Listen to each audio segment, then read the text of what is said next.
Marwan, un saludo muy cordial, bienvenido. Querido Pepe, muy buenas tardes. Gracias, Marwan. Me gustaría tu comentario a bote pronto después de lo que has escuchado en los últimos minutos, ya no días, minutos, de lo que está sucediendo y a punto de ocurrir en este conflicto bélico que tiene tantas implicaciones. Marwan, el presidente Trump se regresa hecho la mocha a su cuarto de situación de guerra en la Casa Blanca porque la situación evidentemente es muy grave. Los jefes de Estado presentes en la cumbre del G7 en Kananaskis, en Canadá, en el refugio montañoso, también están pensando regresar cada cual a sus países porque la situación ahora es grave. ¿Qué tan grave es la situación, Marwan, desde tu punto de vista?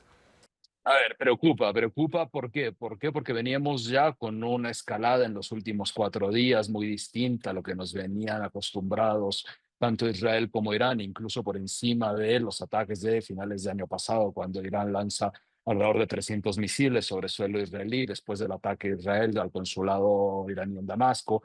Es distinto por varias razones. Primero, porque evidentemente las fuerzas de Irán están mermadas con la pérdida de Bashar al-Assad en Damasco, con la pérdida de la fuerza del Hezbollah en Líbano, pero al mismo tiempo porque en los últimos 4 días habíamos venido viendo cómo primero se dice que se habían atacado solamente, se iban a atacar instalaciones atómicas o relacionadas con el programa atómico de Irán, luego también algunas posiciones balísticas, luego también algunos ataques muy dirigidos contra o científicos o prácticamente la cúpula de las fuerzas militares iraníes para, justo como dices en los últimos minutos, el aviso de Donald Trump de que se regrese y que pide, de hecho, que el Consejo de Seguridad Nacional le tenga listo el Situation Room, el cuarto en el que se vigilan las operaciones de Estados Unidos, y se dan ciertos movimientos de los distintos buques de guerra por parte de Estados Unidos que dan la impresión que cada vez es más posible, se acerca unas pulgadas más, pues,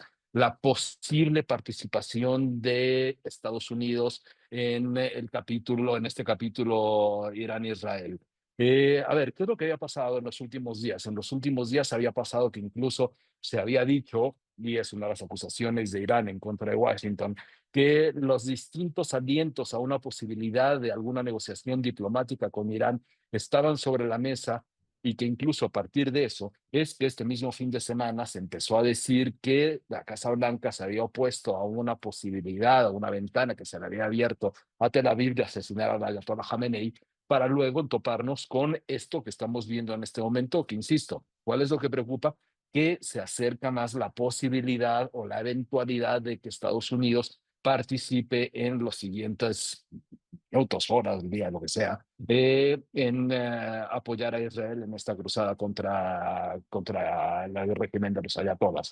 ¿Cuál es la parte que preocupa y siempre va a preocupar cuando hablamos de esto?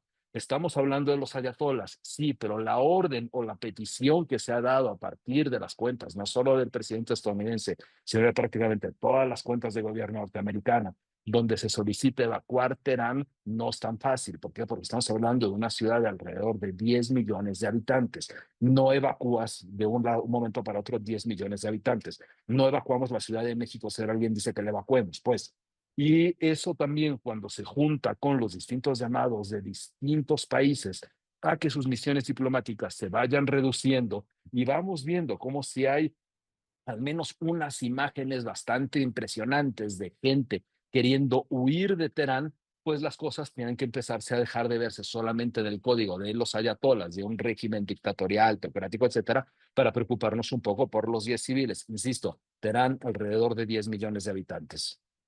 Enterado, entendido claramente la situación compleja, estamos al borde de un conflicto mayor, pero sí vuelvo a insistirte, decía Israel que todo acabaría si muere el ayatollah Ali Khamenei, lo cual fue visto. ¿Qué es todo? El problema es entender qué quiere decir qué es todo. Si nos vamos a pensar solamente en la posible, en la amenaza que representa para Israel, y no solo para Israel, representa para toda la zona, el régimen de los ayatolás, tomándolos como uno de los principales desestabilizadores de la zona, se podría pensar que con la salida de Khamenei se resolvería algo. Está bien, se resuelve. ¿Y qué es lo que le sigue? El problema de cuando se hacen este tipo de operaciones es qué es lo que le sigue.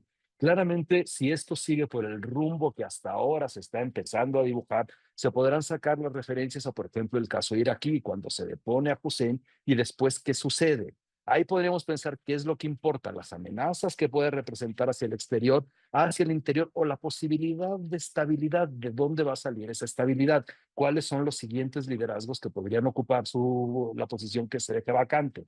Ahí es donde las preocupaciones tienen que tener un poco más de alcance y no solamente la vista sobre lo inmediato, porque al final, en este momento, incluso si uno toma en cuenta los distintos llamados, honestamente un poco en el aire por parte de Netanyahu, sobre todo ayer, donde decía a la población iraní que se levantase, la población de ningún país sale a la calle cuando tiene bombas sobre la cabeza. Entonces, hablar de eso al mismo tiempo que se lanzan las bombas y se ordena evacuar una ciudad de 100 millones de habitantes, de 10 millones de habitantes, perdón, pues tampoco suena tan realista. Entonces, el qué se puede, se acabará todo, ¿qué es ese todo? Y ahí es donde creo que se tiene que ser un poco más prudente a la hora de que estamos viendo estas cosas. Marwan, si me permites, vamos a hacer un corte. Ojalá no abusemos de tu valioso Encantado, tiempo, querido Pepe. pero sí me gustaría